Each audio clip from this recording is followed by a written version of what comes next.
नमस्कार, मेरा नाम है निखिल और आप देखना शुरू कर चुके हैं हमारा खास कार्यक्रम प्रश्न प्रदेश, जहां हम बात करते हैं उत्तर प्रदेश से जुड़ी बड़ी खबरों की, बड़े अपडेट्स की और उठाते हैं ऐसे मुद्दे जिससे आपके जीवन और प्रदेश की राजनीति पर असर पड़ता है। आज की तारीख में अगर कोई ऐसा मुद्दा है जिसको आगामी विधानसभा चुनाव से जोड़कर देखा जा रहा है तो वो है किसान आंदोलन। और इसी वजह से अपने आंदोलन को धार देने के लिए किसान संगठन 5 सितंबर को मुजफ्फरनगर में जुटने वाले हैं। हमारे पास जो जानकारी है उसके मुताबिक संयुक्त किसान मोर्चा की इस महापंचायत में पश्चिमी उत्तर प्रदेश के साथ साथ हरियाणा, पंजाब तक से किसान जुट सकते हैं। लिहाजा किसान संगठनों के साथ साथ पुलिस प्रशासन भी तैयारी में जुटा है। तो आज बड़ी खबर में इसी महापंचायत के बारे में बात करेंगे। आपको किसान संगठनों के दावे सुनाएंगे, सरकार इस बारे में जो कह रही है वो भी बताएंगे और इसका चुनाव पर क्या असर पड़ेगा वो भी बताने समझाने की कोशिश करेंगे अपने तय। लेकिन सबसे पहले देखिए आज की सुर्खियां। आज की पहली सुर्खी डिप्टी सीएम केशव प्रसाद मौर्य के बयान से बनी है। समाचार एजेंसी पीटीआई को दिए एक इंटरव्यू में केशव मौर्य ने राज्य के अगले मुख्यमंत्री को लेकर जो कहा उससे विवाद शुरू हो गया है। जब उनसे पूछा गया कि आगामी विधानसभा चुनाव में भारतीय जनता पार्टी का सीएम फेस कौन होगा तो इस सवाल के जवाब में उन्होंने कहा कि 2022 की विधानसभा का चुनाव मौजूदा मुख्यमंत्री योगी आदित्यनाथ के नेतृत्व में ही लड़ा जाएगा, लेकिन अगले सीएम का फैसला चुनाव के बाद केंद्रीय नेतृत्व और चुने हुए विधायक ही करेंगे। साथ ही उन्होंने कहा कि भारतीय जनता पार्टी सूबे में 300 से ज्यादा सीटें जीतकर सत्ता में वापसी करेगी। अब चुनाव से ठीक पहले दिए गए इस बयान के कई मतलब निकलने लगे हैं। आज की दूसरी सुर्खी बाराबंकी से वायरल हुए एक वीडियो से बनी है। इस वायरल वीडियो में दिख रहा है कि दो लोग बाइक पर बैठे हैं। एक महिला बाइक चलाने वाले का गिरबान पकड़ लेती है और अपने पैसे वापस मांगती है। जो जानकारी मिली है उसके मुताबिक इस महिला का नाम प्यारी देवी है और जिस शख्स का गिरबान महिला ने पकड़ा है वो भाजपा से मंडल अध्यक्ष उत्तम वर्मा है। महिला का आरोप है कि उत्तम वर्मा ने उनके लड़के को नौकरी दिलाने के नाम पर 1,75,000 रुपए लिए थे। आज तक न तो लड़के को नौकरी दिलाई और न ही पैसा वापस किया। जब वह उनसे पैसे मांगने जाती हैं तो हीला हवाली करके वापस लौटा दिया जाता है और इस सब से तंग आकर महिला ने उत्तम वर्मा को भिलवल चौराहे के करीब रोक लिया। वहीं बीजेपी के नेता उत्तम वर्मा ने इसे साजिश करार दिया है। उन्होंने बीजेपी संगठन से महिला के खिलाफ कार्रवाई करने की मांग भी की है। आपको बताएं कि उत्तम वर्मा ने इस मामले को लेकर पुलिस में एक तहरीर दी है। वहीं प्यारी देवी ने भी लोनी कटरा थाने में भाजपा नेता के खिलाफ शिकायत दर्ज करा दी है। दोनों पक्ष पुलिस के पास पहुंच चुके हैं। अच्छा ही है, पुलिस अपना काम करे और जो पीड़ित हो उसे न्याय जरूर मिले। जिसकी गलती है, जिसकी चूक है, उसे दंड भी अवश्य मिले। अब हम आज की तीसरी और आखिरी सुर्खी की तरफ बढ़ते हैं। फिरोजाबाद में डेंगू की वजह से 50 मौतें हो चुकी हैं। 100 बेड वाले जिला अस्पताल में फिलहाल 380 बच्चे भर्ती हैं। पिछले 24 घंटे में ही 6 और लोगों की जान गई है। लापरवाही के आरोप में 3 डॉक्टर्स को निलंबित कर दिया गया है। लेकिन असल खबर ये नहीं है। खबर ये है कि जब जिले की हालत इतनी खराब है तो ऐसे में बीजेपी के विधायक पीड़ित परिवार को धमका रहे हैं। पूरा मामला आपको बताते हैं। अपने बीमार बेटे के इलाज में हो रही दिक्कत की शिकायत लेकर एक शख्स विधायक के पास पहुंचा, उनसे अपनी बात कहने लगा। विधायक को यह शिकायती लहजा ठीक नहीं लगा तो लाचार पिता को ही नसीहत देते हुए बोले, इस तरीके से बात करने से उनका नुकसान हो जाएगा। विधायक को जैसे ही पता चला कि उनके आसपास कैमरे हैं, उन्होंने अपने सुर बदल लिए। अब आप ही सोचिए ये जनता के कैसे सेवक हैं। तो ये थी सुर्खियां, हो गई हैं खत्म। 5 सितंबर यानी इतवार के दिन मुजफ्फरनगर के राजकीय इंटर कॉलेज के मैदान में संयुक्त किसान मोर्चा ने महापंचायत बुलाई है और उसी पर हम बात करने वाले हैं मुख्य और बड़ी खबर के सेगमेंट में। इस महापंचायत के लिए जमीन पर जो तैयारियां होनी हैं उसकी तैयारियां भारतीय किसान यूनियन को दी गई हैं। लिहाजा यूनियन ने सोशल मीडिया पर रूट मैप और पोस्टर जारी किया है जिसमें गाड़ियों के आने जाने के रास्ते, लंगर की लोकेशन और महापंचायत जिस मैदान में होगी उसकी जानकारी साझा की गई है। इस मैप के अलावे भारतीय किसान यूनियन के नेता नरेश टिकैत ने अपने सोशल मीडिया अकाउंट से एक अपील भी जारी की है जिसमें वो जमीन पर हो रही तैयारियों की जानकारियां दे रहे हैं। कार्यकर्ताओं से 5 सितंबर के दिन शांति बनाए रखने की अपील भी कर रहे हैं और प्रशासन से भी अपनी तैयारियों को पूरा करने की अपील कर रहे हैं। आइए आपको सुनाएं वो क्या कह रहे हैं। भाई 2 दिन तक जो बरसात की वजह से थोड़ा सा डिस्टर्ब हुआ, सब पूरी तैयारी हो रही। पूरा जिला, हर व्यापारी वर्ग, मजदूर वर्ग इस पंचायत को सफल बनाने के उसमें है और किसी किस्म की कोई वानी है, कोई दिक्कत नहीं, ना किसी की कोई शिकायत है। व्यापारी वर्ग से भी हम यही कहे भाई अपनी बिल्कुल अच्छी तरह तो अपनी खूब अच्छी तरह दुकान खोल लो। उस दिन जो ज़्यादा भीड़ भाड़ हो अपना बंद कर लो और अपनी सेवा करो सबकी। 2 घंटे की भी सेवा का मौका मिले बहुत बड़ा पुण्य की बात है। बहुत कई स्टेट तो है पूरे भारत में, तो एक दो स्टेट छूट सके नहीं, सब स्टेटों में चाहिए आओ 10 आदमी आओगे। और सब बड़ी अच्छी तरह से तैयारी है। गामू गामू में सब ढाबू की खाने पीने की, बाजे बाजे गाँव में तो 8-8 7-7 की वो है जिम्मेदारी, वो ढाबू की वो। और कोई गांव ऐसा तो है नहीं जो एक गांव में तो एक ढाबा ना हो, तो इसमें तो खाने पीने की कोई वो नहीं है। प्रशासन की भी जिम्मेदारी है, प्रशासन भी अपनी जिम्मेदारी निभा रहा। प्रशासन तक भी हमें कोई शिकायत नहीं, पर और अच्छी तरह से कोई तो टैंक है, पानी के टैंक है में है, जहाँ तक भी शौचालय है उनका भी इंतजाम अपना करें। किसान संगठनों के साथ साथ पुलिस प्रशासन भी अपनी तैयारियों में जुटा है। सहारनपुर जोन के साथ साथ मेरठ जोन और डीजीपी मुख्यालय से एक्स्ट्रा फोर्स को मुजफ्फरनगर तैनात करने के लिए भेजा जा रहा है। पैरामिलिट्री फोर्स को भी महापंचायत वाली जगह और उसके आसपास इलाकों में तैनात करने की योजना है। इसके अलावा जिले के बड़े पुलिस अधिकारी पंजाब हरियाणा के पुलिस अधिकारियों के साथ बैठकें कर रहे हैं। सहारनपुर रेंज के डीआईजी डॉक्टर प्रीतिंदर सिंह का कहना है कि पुलिस किसानों के महापंचायत को शांतिपूर्वक संपन्न करा लेना चाहती है। 5 तारीख को हमें हमारे संज्ञान में आया है जो इनपुट है कि संयुक्त किसान मोर्चे की एक महापंचायत है जो मुजफ्फरनगर के जीआईसी इंटर कॉलेज के खेल मैदान में है। उसको लेकर काफ़ी दिन से हमारी भी प्रिपरेशन चल रही है। पुलिस डिपार्टमेंट की हमारे जितने भी सीनियर ऑफिसर्स हैं और जो हमारे एसपीज़ हैं, जिस जिस क्षेत्रों से किसानों को मूव करना है, हरियाणा या पंजाब के जो भी किसान आने हैं या हमारे जनपदों के भी जो किसान वहाँ पे मूव करेंगे, प्रदेश के जो किसान वहाँ पे मूव करेंगे, उनके लिए सभी एसपीज़ की आपस में कोऑर्डिनेशन मीटिंग्स हो रही हैं। और जो फोर्स हमें एक्स्ट्रा मुजफ्फरनगर में चाहिए वो फोर्स भी हमें अलॉट हो गया है। जो रेंज से फोर्स अलॉट होना था वो भी रेंज से भी हो गया, जोन से भी, और डीजीपी हेडक्वार्टर से भी जो फोर्स अलॉट होना था, और उसके लिए जो अतिरिक्त पैरामिलिट्री फोर्स पीएससी अलॉट होनी थी वो भी हो गई है। लगातार फोर्स की ब्रीफिंग चल रही है। हमारा ये प्रयास है कि आम जनमानस को भी वहाँ दिक्कत ना हो, किसी तरह का ट्रैफिक में व्यवधान ना हो और रूट प्रॉपर्ली डाइवर्टेड रहें। और जो अत्यधिक वहाँ पे गाड़ियाँ या वाहन या ट्रैक्टर ट्रॉलीज आएंगी उनके लिए अलग से 5 जो पार्किंग स्थल हैं वो चिन्हित किए गए हैं। बसेस के लिए अलग पार्किंग स्थल चिन्हित किए गए हैं, निजी वाहनों के लिए अलग जगह पार्किंग होगी और सभा स्थल के आसपास तक कोई जाम ना लगे। और जो मुजफ्फरनगर के रहने वाले लोग हैं जिनको उस दिन मूवमेंट करनी है, मुजफ्फरनगर के थ्रू जिनको मूवमेंट करनी, उनके लिए अलग से डाइवर्टेड रूट दिया गया है ताकि किसी तरह की असुविधा आम जनमानस को भी ना हो और जो महापंचायत उनकी प्लान है उसमें भी किसी तरह का व्यवधान ना हो। किसान संगठनों की माने तो ये महापंचायत इतिहास की अब तक की सबसे बड़ी किसान महापंचायत होगी और इसी महापंचायत से कृषि कानूनों के विरोध में चल रहे आंदोलन व संयुक्त किसान मोर्चा के मिशन यूपी की दिशा तय होगी। सरकार ने अगर कृषि कानूनों को रद्द नहीं किया व एमएसपी पर गारंटी का कानून नहीं बनाया तो मोर्चा यूपी समेत अन्य राज्यों में भी महापंचायत के माध्यम से आंदोलन तेज करेगा। इन मुद्दों के अलावा इस महापंचायत में गन्ने का बकाया भुगतान, बिजली की बढ़ती कीमतों के बारे में चर्चा, ये सारी भी गतिविधियां होने वाली हैं। उम्मीद ये भी जताई जा रही है कि इस दिन भारतीय किसान यूनियन के नेता राकेश टिकैत चुनाव में बीजेपी के खिलाफ कोई बड़ा राजनीतिक फैसला भी ले सकते हैं। अभी 2 रोज पहले ही गाजीपुर बॉर्डर पर जब इंडिया टुडे ग्रुप के संवाददाता कुमार कुणाल ने उनसे इस बारे में पूछा था तो टिकैत ने यह जवाब दिया था कि देश में हो क्या रहा है।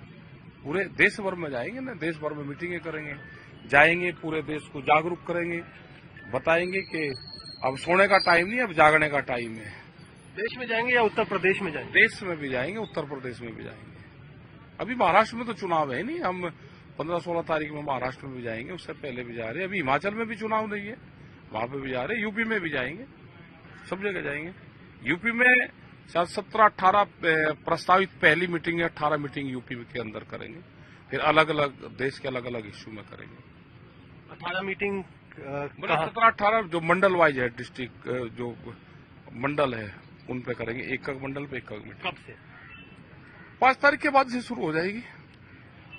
और उन 18 मीटिंग्स के बाद फिर और करेंगे, जो मांगेगा उसको देंगे मीटिंग, पूरे देश में जाएंगे। भाई आंदोलन तो चल ही रहा है यहाँ पे। अब ये तो ठीक है कि किसी को ट्रेन पकड़नी, फ्लाइट पकड़नी तो दिल्ली से पकड़ लो, सब संयुक्त मोर्चा यहाँ पे है और यहाँ से अपना जाकर फिर अपना आंदोलन में शामिल हो जाओ।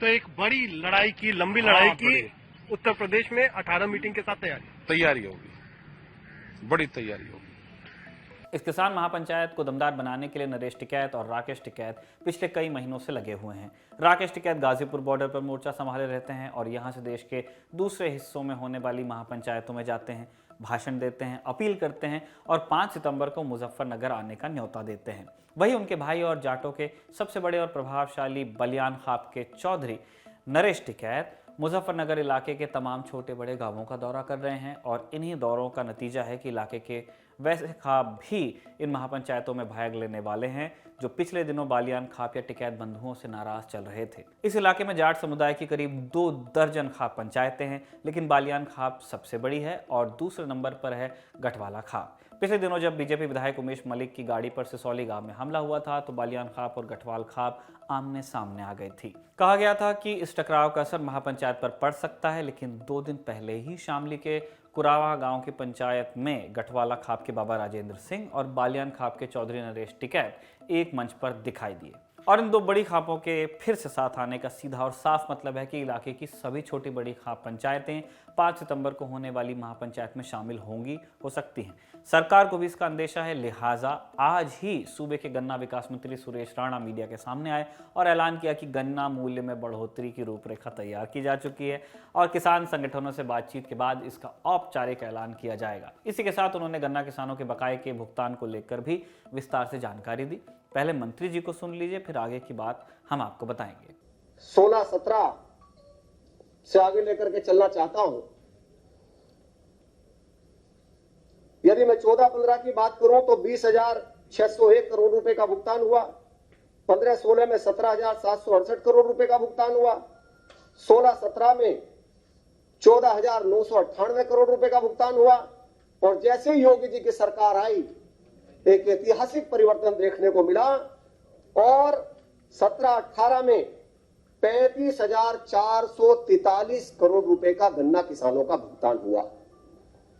आप अंदाजा लगा सकते हैं कि 14,998 और 35,443 करोड़ में सीधा सीधा जस्ट डबल का अंतर है कि हम किसी भी किसान का यदि बिजली का बिल बकाया है तो उसके कनेक्शन को काटा नहीं जाएगा। कुछ लोगों ने पराली की बात कही, उस पर भी माननीय मुख्यमंत्री जी ने कहा कि हम किसानों के साथ खड़े हैं। उन पर जो मुकदमे वापस हुए हैं उन मुकदमों को वापस करने का काम योगी सरकार करेगी।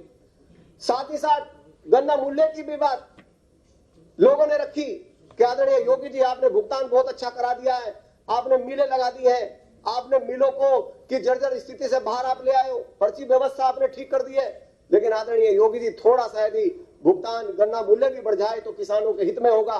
मैं अभिनंदन करूंगा माननीय मुख्यमंत्री जी का कि उन्होंने कहा कि आदरणीय नरेंद्र मोदी जी का सपना है किसान की आय दोगुना करनी है। जो भी काम किसान के हित में करना पड़ेगा, किसान की आय बढ़ाने के लिए करना पड़ेगा, वो सारे काम योगी सरकार करने का काम करेगी। और उन्होंने स्पष्ट रूप से कहा, मैं आपके साथ स्पष्ट रूप से शेयर करना चाहता हूं कि हम गन्ना किसानों का गन्ना मूल्य भी बढ़ाने वाले हैं।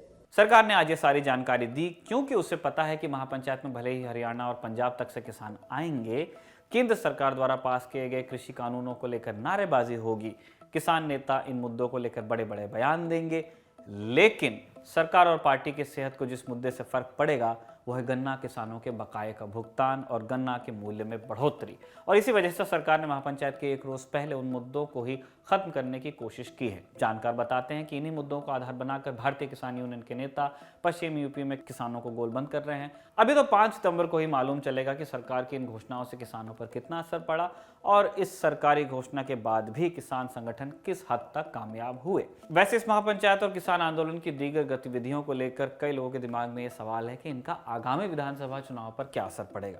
तो हमने इस सवाल का जवाब जानने के लिए सीनियर जर्नलिस्ट आर.के. मलिक से संपर्क किया। क्या कहा उन्होंने हमसे, सुनिए। टिकैत बंधुओं की बात करें, इनके फादर जो है, हमारे यहाँ खाप का सिस्टम चलता है, आपको पता ही होगा। और हमारे यहाँ 2 महत्वपूर्ण बड़ी खाप हैं, जिसमें से एक बालियान खाप है जिसके चौधरी महेंद्र सिंह टिकैत थे, अब उनके बेटे नरेश टिकैत है और राकेश टिकैत उसके छोटे भाई हैं। और दूसरा वहां पे जो दूसरी बड़ी खाप है हमारी मलिकों की खाप है, वो भी बड़ी खाप है। तो ये 2 जाटों की बड़ी खाप है। खाप के हिसाब से जाट समुदाय का सिस्टम चलता है। कहने का मतलब यह है कि खाप पंचायत में अच्छा खासा दखल टिकैत बंधुओं का है, ऐसा नहीं है। और मेरा मानना यह है कि 5 तारीख को होने वाली महापंचायत बहुत जबरदस्त पंचायत होगी और बहुत अच्छा उसका रिजल्ट आएगा, लेकिन वो वोटों में तब्दील हो पाएगा, इस पे मुझे भी संशय है, बाकी लोगों को संशय है। क्योंकि आप जानते हैं कि महेंद्र सिंह टिकैत ने बहुत बड़ी बड़ी रैलियां की और उन्होंने तमाम सरकारों को झुकाने का काम किया, लेकिन वो कभी राजनीति में नहीं आए और सियासी दल के साथ किसी के वो घुस के नहीं चले। उनका तो कई बार जो है मतभेद अजीत सिंह के साथ भी रहता था, क्योंकि अजीत सिंह जी अपनी राजनीति करते थे और वो किसानों की राजनीति करते थे। तो यहाँ पे भी वही है। अगर आप देखें, राकेश टिकैत ने 2-3 चुनाव लड़े हैं तो उनको कोई बहुत अच्छी सफलता नहीं मिली है और अभी भी कोई सफलता मिलेगी इस पर मुझे तो संशय है। लेकिन किसानों में, समाज में बहुत अच्छी पकड़ टिकैत बंधुओं की है, इसमें कोई दो राय नहीं है। सुन लिया आपने। वैसे चुनाव से पहले किसी मुद्दे का असर ठीक ठाक समझ में आता नहीं, उसके लिए तो चुनाव के परिणाम का ही इंतजार करना चाहिए। चलते चलते अब बारी है पूछने का कि क्या हाल है यूपी। आपको पता ही है कि हमारी एक टीम यूपी की यात्रा पे है। सौरभ अपनी टीम को लेकर पूरे यूपी को टूर करने वाले हैं 100 दिनों तक, और ये टीम 4 सितंबर को होने वाली है अमरोहा में। आप वहां उनसे मिल सकते हैं और इसके लिए आपको भेजना होगा अपना नाम, पता और नंबर lt.chunav@gmail.com पर। आइए आपको अब इस टीम द्वारा भेजी गई एक रिपोर्ट का छोटा सा हिस्सा दिखा दें। ये 25 वर्षों से सत्याग्रह कर रहे हैं मास्टर विजय सिंह जी, और जगह भी इन्होंने लिखा हुआ है कि 26 फरवरी से 18 सितंबर 19 तक, 96 से 2019 तक यहाँ। फिर यहाँ पर एक डीएम आई, वो बोले कि भाई ये कलेक्ट्रेट है, यहाँ पे आप बिल्कुल आवाज़ थोड़ी बना लोगे, तो हुआ कि जी कोई और जगह दे दी जाए। तो फिर 18 सितंबर 2019 से शिव चौक पर धरना शुरू हुआ है। और 2 अपडेट हैं फिलहाल। मुख्यमंत्री योगी आदित्यनाथ के आदेश 8 अप्रैल 2019 पर हुई जांच रिपोर्ट पर कार्रवाई की प्रतीक्षा, और पूर्व मुख्यमंत्री अखिलेश यादव के आदेश पर गठित हाई पावर कमेटी के परिणाम की प्रतीक्षा। अब ये मामला क्या है, बैनर पे भी लिखा हुआ है, लेकिन हम लोग मास्टर विजय सिंह जी से खुद भी पूछ लेंगे। और बड़े दिनों बाद मुझे विनोबा भावे की भी तस्वीर दिखी है। नई पीढ़ी में जो लोग विनोबा भावे को ना जानते हों, उन्हें इनके बारे में पढ़ना चाहिए। पहले सत्याग्रही थे विनोबा भावे, गांधी जी के आंदोलन में, और भूदान आंदोलन चलाया। हालांकि विनोबा एक ऐसे समय में जब देश बड़े राजनीतिक उथल पुथल से गुजर रहा था, तब इन्होंने इमरजेंसी को अनुशासन पर्व कहा था, तो इसको लेके आलोचना भी होती है। तो जो कोई भी समाज के बीच रहेगा, कोई स्टैंड लेगा, वो प्लस माइनस होगा, पर विनोबा भावे के बारे में आपको जानना चाहिए। आइए मास्टर जी, ये क्या है मामला? ये भूमाफियाओं के खिलाफ है। 25 साल से जी, 25.5 साल हो गए। हाँ, तो विस्तार से बताएं क्या है भूमाफिया का मामला। देखिए, मैं एक अध्यापक था और मेरे गांव में बहुत ही दबंगई थी, बहुत ही गुंडागर्दी थी, और वहाँ की जो सार्वजनिक जमीन थी वो भूमाफियाओं ने कब्जा ली थी। चौसाना की? जी हाँ। तो चौसाना में एक भूखे बच्चे को देख करके मेरा सारा बदल गया कि जिस गांव में इतनी ज़मीन हो और वहाँ का बच्चा एक भूखा हो। वहाँ से मैंने अपने छोटी सी नौकरी से इस्तीफ़ा दिया और इसके बाद मैंने अपने गांव पर शोध किया। शोध करने के बाद जो है मुझे पाया कि मेरे गांव में 4575 बीघे सार्वजनिक ज़मीन है और उस पर 4000 बीघे पर अवैध कब्जा है। किसका कब्जा है? एक पूर्व विधायक ठाकुर जगत सिंह हैं और अदर भी हैं। ये 4000 में सब बंदर बांट हो गए। तो मैंने लिख करके सभी अथॉरिटी को दिया। मेरी बात कब दिया आपने लिख के? ये 23 मार्च 95 को। और जब मेरी बात नहीं मानी गई तो मैं 26 फरवरी 1996 को कलेक्ट्रेट में धरने पर बैठ गया। इसकी जांच कराइए। मैं एक सत्याग्रह पर आ गया था और इसमें मैं बार बार ये कहता हूँ, यदि ये घोटाला सही है तो कार्रवाई कर दीजिए, अगर घोटाला नहीं है तो इन हाथों में हथकड़ी पहना करके जेल भेज दीजिए, मुझे फांसी दे दीजिए। मैंने योगी जी की सभा में कहा था इस डेट पर कि मान्यवर इसमें जांच कराइए और जांच कराने के बाद जो भी गुण दोष के आधार पर मैं भी पूछिए कार्रवाई कराइए, नहीं तो मुझे जो है जेल बंद दीजिए। कानून का मजाक मत उड़ने दीजिए। 4000 बीघे जमीन मेरे कहाँ पे अटकी हुई है जांच? ये जांचें तो बहुत हो चुकी है, उसमें हर स्तर पर जांच हो चुकी है। सीबीसीआईडी जांच कर चुकी है, इसमें आईजी स्तर पर जांच हो चुकी है। आईजी सीबीसीआईडी एसी शर्मा साहब ने जांच कर चुके हैं, सब लोग जांच कर चुके हैं। क्या निष्कर्ष निकला जांच? पॉजिटिव है। जो योगी जी ने आदेश दिया था वो 17 पेज की रिपोर्ट है और मैं आपको दूंगा, और उसमें अवैध कब्जा भूमाफिया सब है। कहाँ है वो आदेश, दिखाएं जरा, ले आपके पास है? मेरे पास कॉपी मैं बताया था कि आप मेरे पास वहाँ चले, वहाँ से मेरे कुटिया पर रखा है। अच्छा, आपकी हाँ, मेरे पास एक आश्रम है, अब कुटिया है वहाँ पर। तो ये जो गांव है मास्टर जी, ये गांव तो अब शामली जिले में पड़ता चला है। गया आप जा। तो मुझे किसी ने ये भी कहा कि भाई मामला शामली का है, मास्टर जी मुजफ्फरनगर में बैठे हैं। एक बात बताइए, मैं दरा ठाई घूमूं क्या? मैं यहीं से 17.5-18 साल में यहीं रहा, और मैं तो कह रहा हूँ पाकिस्तान का जिला थोड़ा है वो। मुख्यमंत्री तो एक है भाई, कार्रवाई कर दीजिए। कुछ मामले यहाँ के भी है, दोनों जिलों में 7 लाख बिके हैं आदरणीय जमीन। आज तालाबों पर, वन की विभाग पर, और ये दुनिया भर के अवैध कब्जे हैं। आज काफ़ी लोगों पर कार्रवाई हुई। 26 साल पहले हम बोले थे कि अवैध कब्जे हैं। 26 साल पहले कोई नहीं जानता था अवैध कब्जे क्या है, भूमाफिया क्या है। 26 साल पहले अनुमान लगाइए। आज जो है सपा सरकार भी इस एजेंडा बनाती है, आज बसपा सरकार भी एजेंडा बनाती है, आज योगी जी भी एजेंडा बनाते हैं। तो आज जो है ये इस मामले का, अवैध कब्जों का, भ्रष्टाचारियों का, भूमाफिया का एजेंडा तो बना। और काफ़ी ज़मीनें इस जिले में 62,000 बीघे के करीब जो है दोनों जिलों में मुक्त भी हो चुकी है। अगर आप ये पूरी रिपोर्ट देखना चाहते हैं या इस यात्रा से जुड़े रहना चाहते हैं तो YouTube पर हमारे नए चैनल ललन टॉप यूपी को ज़रूर सब्सक्राइब कीजिए। आज के लिए इतना ही, कल आपसे फिर भेंट होगी। तब तक के लिए शुभ रात्रि, नमस्ते। कौन से सवाल का जवाब है यूपी, कौन सी देनदारियों का हिसाब है यूपी, बवाल कमाल या फिर संख्या का भोकाल है यूपी, किसी का हासिल तो किसी का मलाल है यूपी, खुशहाल बदहाल या बहरहाल है यूपी, बताओ तुम्हारा क्या हाल है यूपी।